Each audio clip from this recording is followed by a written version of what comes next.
Rəqsanədən xəbər var. Rəqsanə İsmailova. Müğənni Rəqsanə İsmailovanın barəsində olan ev dustaqlığı qəti imkan tədbiri 3 aya qədər uzadılıb.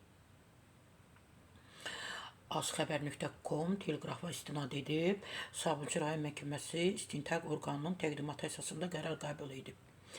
Məlumata görə onun barəsində olan ev dustaqlığı qəti imkan tədbiri mart ayına qədər artırılıb artıq. Bilirik ki, biz Rəqsanə İsmailova ötən il avqust ayında həbs edilib və avqustun 16-sında barəsində həbs qəti imkan tədbiri seçilib. Həmin ilin noyabrın 19-da vəkilin vəsatəti əsasında onun barəsində olan həbs qəti imkan tədbiri ev dustaqlığı ilə əvəz olunub.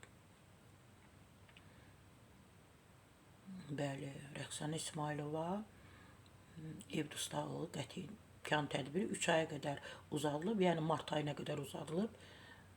Bu qədər. Yenə də deyirəm, problemlərdən uzaq olasınız Rəqsanə xanım.